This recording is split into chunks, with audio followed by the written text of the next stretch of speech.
Morning বন্ধুরা, কেমন আছো তোমরা সবাই? আজকে চলে এসেছি তোমাদের সাথে আবার আড্ডা মারতে। এখন বাজে সকাল 6টা, আমার স্নান হয়ে গেল, পুজো হয়ে গেল। এবার আমি ঘরটা পরিষ্কার করে নিই, চলো। তা এবার হচ্ছে ভ্যাকুম করে নিচ্ছি, এখানে সব কার্পেট, তাই হচ্ছে আর মোছা টোছার ব্যাপার নেই কিছু, সব ভ্যাকুম করতে হয়। তা ভ্যাকুম হয়ে গেল, এবার হচ্ছে গাছে জল দিয়ে দিই।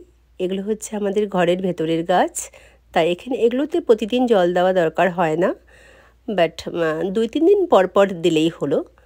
কারণ এখানে খুব বেশি যে রোদ আসে তা নয়, আর এমনিতেই জায়গাটা হচ্ছে ঠান্ডার জায়গা একটু, তা রোদ রোদ খুবই কম ওঠে।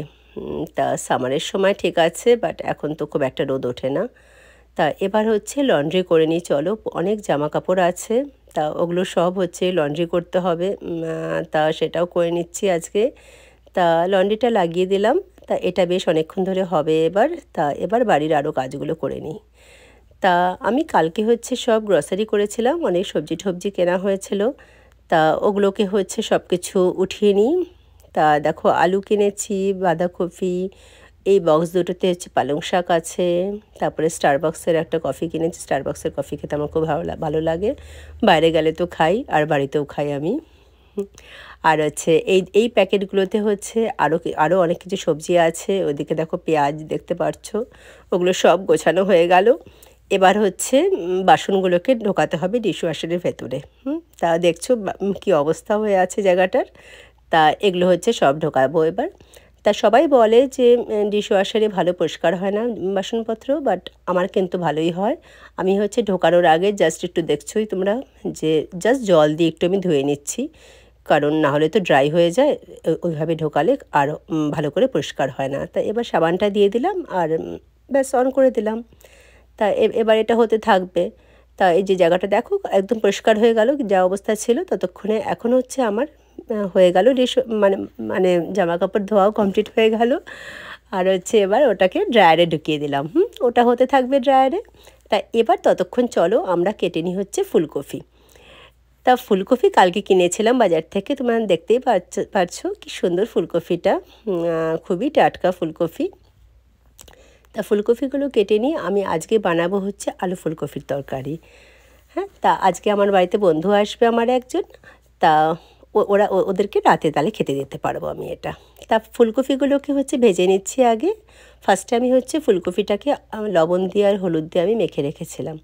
তারপরে হচ্ছে তেলটা গরম হয়ে গেল আর তেলে সব ভেজে নিচ্ছি ফুলকপি। তা ওরা অ্যাকচুয়ালি বলেছিল বাঁধাকপির পকোড়া খেতে আসবে আমার বাড়িতে, কিন্তু শুধু তো আর সেটা খাইয়ে পাঠানো যায় না, তাই একটু আমি আলু ফুলকপি তরকারি করে নিচ্ছি, তো তাহলে হচ্ছে রুটি দিয়ে ওরা খেয়ে নিতে পারবে। আর হচ্ছে বাইরের থেকে আরও কিছু আনিয়ে নেব। আর হচ্ছে ওরা হচ্ছে অ্যাকচুয়ালি ননভেজ খায় না ওরা, তাই হচ্ছে আমাকে মানে ভেজিটেরিয়ান কিছু আমাকে ফুড বানাতেই হতো, তাই আমি বানিয়ে নিচ্ছি। আর তেল গরম হয়ে গেল, দেখো এখানে জিরা, যেটা হোল জিরা দিয়ে দিলাম, তারপরে লাল শুকনো লঙ্কা, যে শুকনো লঙ্কার যে গোটা শুকনো লঙ্কা দিয়ে দিলাম, পেঁয়াজ দিয়ে দিলাম। এগুলো সব হচ্ছে অয়েলে ফ্রাই করে নিচ্ছি একটু ভালো করে। তা হয়ে যাচ্ছে ফ্রাই, ততক্ষণে চলো আমরা হচ্ছে টমেটো কেটে নিই। টমেটোটাও কাটা আমার হয়ে গেল, অলমোস্ট হয়ে গেল। দেখি কি অবস্থা, ওটা কি হচ্ছে। হ্যাঁ, হচ্ছে ভালোই ফ্রাই। টমেটোটাও দিয়ে দিই এবার, আর তারপরে একটু লবণও দিতে হবে, কারণ তাহলে ভালো করে তাড়াতাড়ি হয়ে যাবে। তা এবার একটু হতে থাকুক এটা, ততক্ষণ একটু মশলার একটা পেস্ট বানিয়ে নিই। হ্যাঁ, আর এখানে হচ্ছে জিরে পাউডার, ধনে পাউডার, হলুদ গুঁড়ো সব কিছু দিয়ে দেখো একটা জল দিয়ে একটু পেস্ট বানিয়ে নিলাম, সামান্য জল দিয়ে পেস্ট বানিয়ে নিলাম।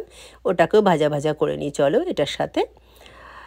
তা আর হচ্ছে এভারেস্টের কাশ্মীরি মির্চ পাউডার দিচ্ছি, এটা হচ্ছে খুবই প্রিয়, আমি হচ্ছে সব রান্নাতেই মোটামুটি এটা ইউজ করি, এটা খুবই ভালো লাগে আমার। আর এভারেস্ট ব্র্যান্ডটা ছাড়া আমার একদমই কোনোটা আর ভালো লাগে না, বিশেষ করে কাশ্মীরি মির্চটা বলছি আমি, মির্চ পাউডার। আর এবার যে ভাজা আলুগুলো ছিল সেটাকে দিয়ে দিলাম এই মশলার মধ্যে। এবার ভাজা ফুলকপিও দিয়ে দিলাম মশলার মধ্যে। বেশ এবার এটাকে বেশ মাখা মাখা হয়ে গেল, মাখা মাখা করে নিচ্ছি, কারণ আমি এখানে এক ফোঁটাও জল ঢালবো না, কারণ জিনিসটা আমি মাখা মাখা করবো।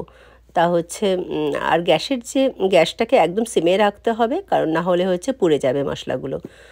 তা এটা হয়ে গেছে অলমোস্ট, আর কিছু করার দরকার নেই আমার। আর এবার হচ্ছে একটু ভাবছি ভাজা মশলা, হ্যাঁ দিয়ে দিলাম ভাজা মশলা, আর ধনেপাতাও দিয়ে দিলাম একটু এর উপরে। আর ভাজা মশলাটা আমি বাড়িতেই বানিয়েছিলাম, পরে একদিন আর একটা ভিডিওতে আমি তোমাদের সাথে শেয়ার করব এটা, হ্যাঁ। আর হচ্ছে এবার চলো কেটে নিয়ে হচ্ছে বাঁধাকপি, যেটা অ্যাকচুয়ালি ওরা বলেছিল খাবে, বাঁধাকপির পকোড়া। তা বাঁধাকপিগুলো ফটাফট কেটে নিই, আর তারপরে পেঁয়াজটাও কেটে নিই, কারণ বাঁধাকপি পেঁয়াজ এগুলো সব দিয়েই একটা বাঁধাকপি মানে পকোড়া বানাবো আমি, বাঁধাকপির পকোড়া যেটা। আর ধনেপাতাটা তো অলরেডি কাটা হয়ে গেছে, লঙ্কাগুলো ছোটো ছোটো করে কেটে নিই একটু।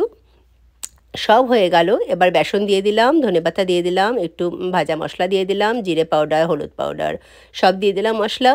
এবার হচ্ছে জল দিয়ে দিচ্ছি একটু, হয়ে গেল মাখা সব। আর তারপরে ভাজাও হয়ে গেল, ফটাফট অয়েলের মধ্যে সব দিচ্ছি আর ভাজা হয়ে গেল।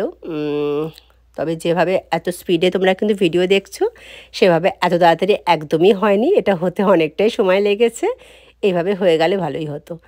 তা আমার বন্ধুরা একটু আসতে সময় নিচ্ছে, তা ভাবলাম আমি নিজে চাটা খেয়েই নিই আগে, চা দিয়ে একটু পকোড়া দিয়ে খেয়ে নিই। আর আমি না খেয়ে থাকতে পারলাম না, কারণ এরপরে হচ্ছে আমার একটা নাচের ক্লাস আছে, ওটা একটু করার আগে চাটা ভাবলাম খেয়ে নিই। তা আমার স্টুডেন্টসরা সবাই চলে এসেছে, আমাদের অ্যাকচুয়ালি একটা প্রোগ্রাম আসছে, সেই প্রোগ্রামের জন্য আমরা সবাই মানে নাচের একটা বেশ রিহার্সেল মতন একটা করতেই হতো। তা এটা আমাদের 2 ঘন্টার একটা রিহার্সেল ছিল। এটার পরে আমার বন্ধুরা আসবে, আর ও চলে আসলে ওরা উপরে ততক্ষণ বসতে পারবে। আমার স্টুডিওতে আমার নাচের ক্লাস চলছে।